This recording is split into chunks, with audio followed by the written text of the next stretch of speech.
नमस्कार दोस्तों, एक बार फिर हमारे YouTube चैनल में आप लोगों का हार्दिक स्वागत है। लेटेस्ट अपडेट निकल के आएगी। केंद्रीय कर्मचारियों के लिए बहुत बड़ी खुशखबरी है। बम्पर होगा फायदा। महंगाई भत्ते के बाद अब फिटमेंट फैक्टर का नंबर बढ़ सकती है 49,420 रुपये सैलरी। तो दोस्तों, फिटमेंट फैक्टर पर जो नई अपडेट सामने आई है उसके बारे में हम आपको सब डिटेल में बताएंगे। अगर आप हमारे चैनल पर फर्स्ट टाइम विजिट कर रहे हैं तो चैनल को लाइक कर दीजिए, सब्सक्राइब कर दीजिए, साथ ही साथ वाला आइकन को भी बजा दीजिए ताकि गवर्नमेंट या पेंशन से संबंधित जितने भी न्यूज़ आती है उनकी नोटिफिकेशन आप लोगों के पास तुरंत पहुँच के। तो करते हैं वीडियो को स्टार्ट बिना किसी देरी के। दोस्तों, केंद्रीय कर्मचारी का महंगाई भत्ता बढ़ चुका है। 38% की दर से उन्हें भुगतान हो रहा है, लेकिन पिछले कई सालों में केंद्रीय कर्मचारी के फिटमेंट फैक्टर बढ़ाने की डिमांड पर गौर नहीं की जा रही।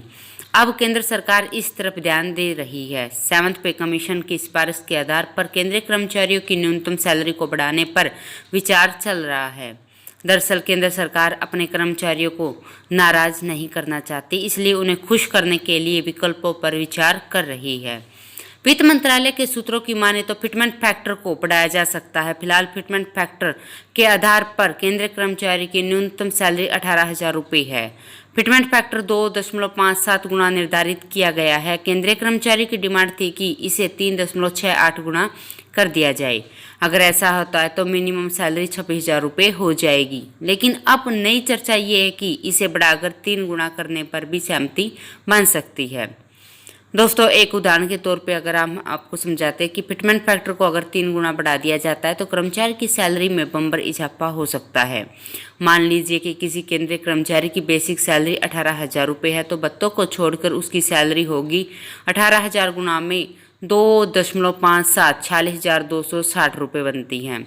अगर इसे सिफारिश के अधीन अधिकतम मान लिया जाता है तो 3.68 गुना से सैलरी होगी तो 26,000 को अगर 3.68 से गुना करते तो 95,680 रुपये हुए।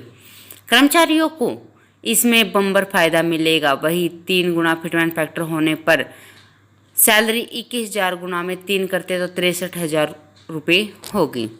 दोस्तों, केंद्रीय कर्मचारियों की सैलरी तय करने में फिटमेंट फैक्टर का अहम रोल है। 7th पे कमीशन की सिफारिश के मुताबिक केंद्रीय कर्मचारी की सैलरी भत्तों के अलावा उसकी बेसिक सैलरी और फिटमेंट फैक्टर से ही तय होती है। ये वह फैक्टर है जिसमें केंद्रीय कर्मचारियों की सैलरी 2.5 गुना से ज़्यादा बढ़ जाएगी। दोस्तों, 7th पे कमीशन की सिफारिश के मुताबिक फिटमेंट फैक्टर 2.57 है। केंद्रीय कर्मचारी की सैलरी तय करते समय महंगाई भत्ता, यात्रा भत्ता, हाउस रेंट अलाउंस के साथ बेसिक सैलरी को 7th पे कमीशन के तहत फिटमेंट फैक्टर 2.57 से गुणा करके निकाला जाता है। दोस्तों, सरकार साल के पहले 6 महीने की महंगाई का औसत निकालती है, जिसमें जनवरी से जून को काउंट किया जाता है। इसके बाद दूसरी 6 माही में महंगाई का औसत निकाला जाता है। इस आधार पर डीए में बढ़ोतरी तय की जाती है। डीए हमेशा औसत महंगाई से ज़्यादा होता है। जुलाई 2022 तक की अवधि के लिए महंगाई भत्ते को 4% बढ़ाकर 38% कर दिया गया है। डीए में बढ़ोतरी के बाद टीए इसी आधार पर बढ़ाया गया। डीए बढ़ोतरी के बाद टीए से भी लिंक है। इस तरह एचआरए और मेडिकल भत्ता भी तय किया जाता है। जब सारे भत्ते कैलकुलेट होते हैं तो केंद्रीय कर्मचारी की मासिक सीटीसी तय होती है। दोस्तों, सभी तरह के भत्ते और सैलरी फाइनल होने के बाद अब बात आती है मासिक पीएफ और ग्रेजुएटी योगदान की। पीएफ और ग्रेजुएटी योगदान बेसिक सैलरी और डीए से लिंक होता है। केंद्रीय कर्मचारी का पीएफ और ग्रेजुएटी इसमें फॉर्मूले से तय होती है। जब सारे भत्ते और कटौती सीटीसी से हो जाती है तब केंद्रीय कर्मचारी की टेक होम सैलरी तय होती है। तो दोस्तों, आज के लिए इतना ही। मिलते हैं नेक्स्ट वीडियो में। तब तक के लिए जय हिंद, जय भारत।